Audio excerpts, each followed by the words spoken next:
শুরু করছি মহাভারতের অমর সৃষ্টি দুই চরিত্র কর্ণ ও কুন্তী। এই দুই চরিত্র নিয়ে বিভিন্ন লেখক বিভিন্নভাবে রূপদান করেছেন। আমরা আজকের আপনাদের সামনে তুলে ধরব বুদ্ধদেব বসুর অমর সৃষ্টি প্রথম পাঠ্যের অংশবিশেষ। রৌদ্র প্রখর বৃক্ষের মতো ছায়া ফেলে কর্ণদণ্ডায়মান। আমি খুঁজব আশ্রয়, সেই ছায়ায় আমি আজ প্রার্থিনী। প্রণত হই দেবী, আমি উন্মন ছিলাম, তাই লক্ষ্য করিনি আপনাকে মার্জনা করবেন। আদেশ করুন, আপনার কোন প্রিয় কর্ম আমার সম্পাদ্য? আমি অধিরথের পুত্র কর্ণ, রাধা আমার মাতা। কর্ণ, আমার পরিচয় জিজ্ঞাসা করলে না? পরিচয় অনাবশ্যক, অতিথি মাত্রেই অর্চনীয়। আমি প্রত্যহ দ্বীপ্রহরে কিছু দান করি, যেদিন যার দেখা পাই তাকেই। কিন্তু আপনাকে দেখে মনে হচ্ছে কোনো রাজ্ঞী, মহিষী, বীরঙ্গনা। ইচ্ছা হয়তো আপনার পরিচয় বলুন। আমি কুন্তী। কুন্তী? অর্জুনের মাতা? যুধিষ্ঠির, ভীম, অর্জুনের আমি জননী, এবং অন্য একজনেরও। অন্য একজনের?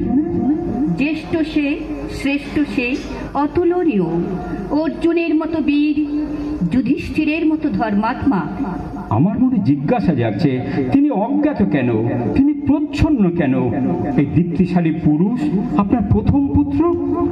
আমি তাকে প্রচ্ছন্ন রেখেছিলাম, যাতে সে প্রকাশিত হতে পারে যথাকালে যথাস্থানে, দুর্জনের বিনাশের জন্য, ধর্মরাজ্য প্রতিষ্ঠার জন্য। তাহলে আমার এখন দুই প্রতিদ্বন্দ্বী, অর্জুন আর এই তেজস্বী পুরুষ যার নাম এখনো জানি না। তোমার সঙ্গে অচিরে তার দেখা হবে কর্ণ। দেখবে কেমন অবিকল সে প্রতিদ্বন্দ্বী তোমার। তোমারই মতো দীর্ঘকায়, আয়তাক্ষ, তোমারই মতো শক্তিমান, হৃদয়বান, মহত্তম বন্ধু, শত্রুর পক্ষে অসহন, ভরত বংশের সেই প্রথম পার্থ, যার নাম কর্ণ, পুত্র আমার। আপনার পুত্র সম্বোধনে কৃতার্থ আমি দেবী। আমি অধিরথ পুত্র বৈকর্ত, রাধার সন্তান। না না না, আর অন্ধ থেকো না কর্ণ, আর অন্ধ থেকো না। চিনতে শেখো নিজেকে। আমার কাছে জেনে নাও তোমার আত্মপরিচয়। এই আমি, যার গর্ভ ছিল তোমার প্রথম মর্তলোক, যার ভুক্ত অন্ন প্রথম পথ্য ছিল তোমার, যার প্রাণবায়ুতে তুমি প্রথম নিঃশ্বাস নিয়েছিলে। শোনো আজ তার মুখ থেকে, বিদ্ধ করে নাও হৃদয়ে, তুমি কুন্তী পুত্র, তুমি সূর্যের সন্তান।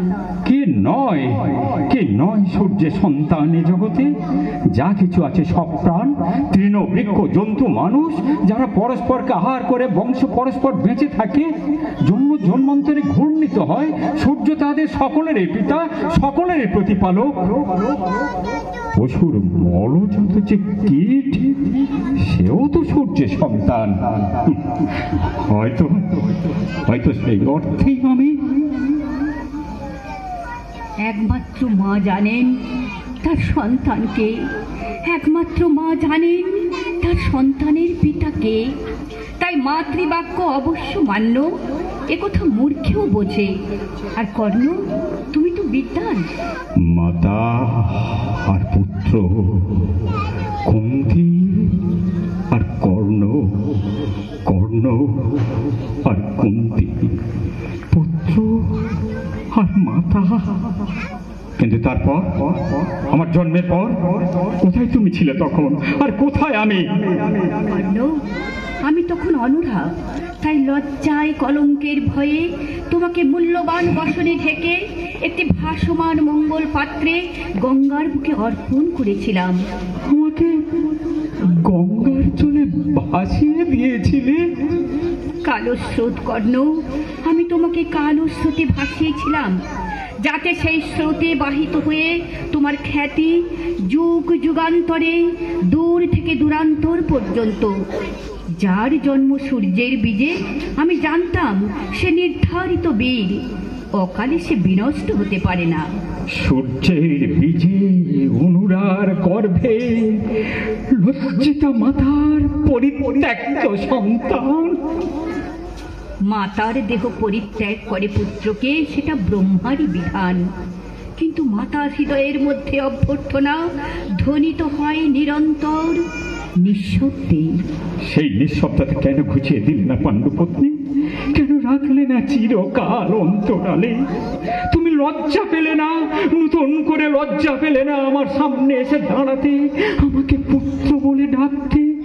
কর্ণ, আরো বলো, আরো বলো কর্ণ, আমাকে আঘাত করো, ধিক্কার দাও।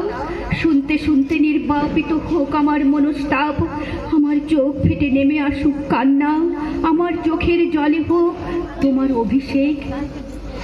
কর্ণ, আয়, আমার কাছে আয়। অর্জুন মাতা পিতা, আমাকে তো স্পর্শ দে।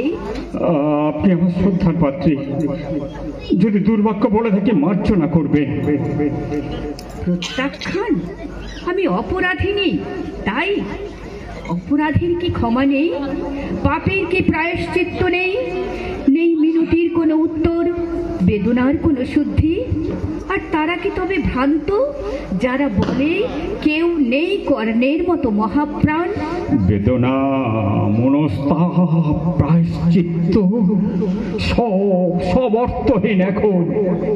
কালো স্রোত আমাকে অনেক দূরে টেনে এনেছে। তুমি আছো তীরে, আমি এখন ভাসমান, হাত বাড়ালেও স্পর্শ পাবো না। ভুল কর্ণ, ভুল। আমি এসেছি দূতি হয়ে আজ, অতীত থেকে বর্তমানে, তমিশ্রা থেকে উজ্জ্বলতায়। আমার মনে হয় যখন যুদ্ধের শঙ্খনাদ যে কোনো মুহূর্তে বেজে উঠতে পারে কেরল থেকে কাশ্মীর পর্যন্ত ভারতবর্ষে, তখন আমারও কিছু কর্তব্য আছে। আমি ব্যাসের পুত্রবধূ, কৃষ্ণের পিতৃশশা। কিন্তু তোমার কাছে আমি কর্তব্যবোধে আসিনি কর্ণ, এসেছি রক্তের টানে, হৃদয়ের আজ্ঞায়। রক্তের টানে, হৃদয়ের আজ্ঞায়? তাহলে শুনুন আমার একটি ক্ষুদ্র কাহিনী। সেদিন রাজপুত্রদের অস্ত্র শিক্ষার প্রদর্শনীতে উপস্থিত ছিলেন নানা দেশের অমত্য। হস্তিনাপুরের আবালবৃদ্ধ বনিতা, আমি ছিলাম অন্যতম প্রতিযোগী। কৃপাচার্য আমার বংশ পরিচয় জিজ্ঞাসা করলেন, আমার উত্তর শুনে হেসে উঠলেন অভিজাত বর্গ। আমি বেরিয়ে এলাম লক্ষ চোখের তলা দিয়ে, বিনা পরীক্ষায় পরাস্ত, অবমানিত। আমি কুন্তির প্রথম সন্তান। হয়তো বিশ্বতা ভুলে গেছেন যিনি আপনাদের পূজ্য, হয়তো দ্রোণতা ভুলে গেছেন যিনি কুরু পাণ্ডবের গুরু, কিন্তু আমি ভুলিনি। আমিও ভুলিনি সেই মুহূর্ত কর্ণ, যখন তুমি সিংহের মতো প্রবেশ করলে মণ্ডপে, আর চারিদিকে গুঞ্জন উঠল, কর্ণ, ইনি কর্ণ। দুই নবযুবক, দুজনেই কান্তিমান, শক্তিশালী। সূর্যদেবের রৌদ্র তোমার মুখে, অর্জুনের মুখে ইন্দ্রনীল ছায়া, অন্য নারীদের নয়নমোহন সেই দৃশ্য। আর আমার পক্ষে ভীষণ। ওরা কি অস্ত্রাঘাত করবে পরস্পরকে? আমাকে দেখতে হবে পুত্রের হাতে পুত্রের রক্তপাত। কিন্তু তবু আপনি নীরব ছিলেন রাজপত্নী। একমাত্র মা জানেন সন্তানের মাতা কে, একমাত্র মা জানেন সন্তানের পিতা কে, কিন্তু আপনি নীরব ছিলেন। তখনও সময় আসেনি কর্ণ। আমার দুই পুত্রে দ্বন্দ্বযুদ্ধ ব্যাহত হলো, সেইটুকুই তখন ভাগ্য বলে মেনেছিলাম। ব্যাহত, বাধাপ্রাপ্ত, তবুকে নির্দিষ্ট নয়, অনিবার্য নয় আপনার দুই পুত্রের দ্বন্দ্বযুদ্ধ? সম্ভব নিশ্চয়, কিন্তু অনিবার্য নয়। আমি ক্ষত্র নারী, তবু কি করে সহ্য করি এই চিন্তা, আমার দুই পুত্র আজ পরস্পরের শত্রু, অকারণে অজ্ঞাতবশত দুই অভিশপ্ত দুর্ভাগার মতো। আমারই ত্রুটি কর্ণ, আমারই ত্রুটি, তার সংশোধন আমি চাই এখন। তুমি আমার সহায় হও কর্ণ, আমাকে ভাবতে দাও, বলতে দাও, বুঝতে দাও যে অর্জুন, ভীম, যুধিষ্ঠিরের মতোই কর্ণ তুমি আমার, তুমি আমার। ক্ষমা করবেন, ক্ষমা করবেন মা। আমি কারোর নই, কাউকে আমি আমার বলে ভাবি না। আমি বিশুদ্ধ ভাবে আমি, তাছাড়া আর কিচ্ছু নয়। কর্ণ, আমি মানি তুমি বঞ্চিত ছিলে এতদিন, যেমন আমিও ছিলাম পুত্রবতী হয়ে পুত্রহীনা। কিন্তু ক্ষতিপূরণ সম্ভব, পুনরুদ্ধার সম্ভব, বিচ্ছেদের পরে পুনর্মিলন মধুর। কর্ণ, ফিরে এসো কর্ণ, এসো তোমার মাতৃহৃদয়ের স্বরাজ্যে, এসো তোমার স্বাভাবিক সাম্রাজ্যে, সিংহাসনে, যেখানে তোমার পিছনে দাঁড়িয়ে চামর দোলাবেন যুধিষ্ঠির, ভীমসেন শ্বেত ছত্র ধারণ করবেন, নিত্য তোমার অনুগামী হবে অর্জুন। আর ষষ্ঠকালে আমার অনুমতি নিয়েই রত্নে মাল্যে ভূষিত হয়ে তোমার সঙ্গে মিলিত হবেন দ্রৌপদী। দ্রৌপদী, ওই নাম আমার পক্ষে যন্ত্রণা, যন্ত্রণা। সেই স্মৃতি যেদিন দ্রুপদ কন্যা স্বয়ম্বর সভা থেকে অনেক রাজা ও রাজপুত্রের বিদ্রুপে যেন বাণবিদ্ধ আমাকে বেরিয়ে আসতে হলো নত মুখে, নিঃশব্দে, বিনা বিচারে, অবমানিত, বিনা পরীক্ষায় ব্যর্থ কাজ। এই আমি, যাকে আপনি আজ বলছেন আপনার প্রথম সন্তান। পুত্র, আমি বুঝি তোমার বেদনা, আমি জানি স্বয়ংবর সভায় ভ্রষ্ট হতো না তোমার বাণ। জানি তুমি দ্রৌপদীর যোগ্য ছিলে, হয়তো যোগ্যতম। তাই বলি, চলো আমার সঙ্গে, গ্রহণ করো তোমার কাঙ্ক্ষিতা নারীকে, পঞ্চপাণ্ডবের পত্নী পাঞ্চালী। ধর্ম তো তোমারও ভার্যা। ধর্ম তো, ধর্ম তো আর শুনতে চাই না। ধর্ম তো আমি চেয়েছিলাম জয় করতে দ্রৌপদীকে নিজের জন্য একান্ত ভাবে, কিন্তু পারিনি। না, আমার শক্তির হবে নয়, আপনার ধর্ম সুপ্ত ছিল বলে। আর আজ আমাকে ষষ্ঠাংশে তার পতি হতে বলছেন। না, আমার কাম্য নয় কোনো নারী, কোনো রাজত্ব যা বিনা চেষ্টায় জন্মসূত্রে প্রাপণীয়। আমার গ্রাহ্য নয় অনর্জিত কোনো উত্তরাধিকার। পাঞ্চালী সুখে থাকুন, আপনার মঙ্গল হোক, আপনি আপনি ফিরে যান। তুমি আমাকে উপেক্ষা করলে কর্ণ, আমি যাই। তবে যাবার আগে একটি কথা শুধু, সম্ভব কি নয়, সব সত্যি সম্ভব কি নয়, যুদ্ধের পরে আমার কাছে ফিরে আসবে তুমি তোমার পঞ্চভ্রাতাকে সঙ্গে নিয়ে সানন্দে? যদি রাজ্য নিতে না চাও, নিও না।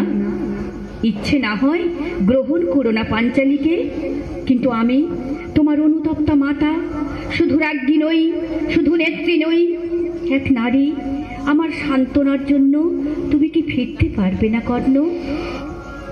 মা,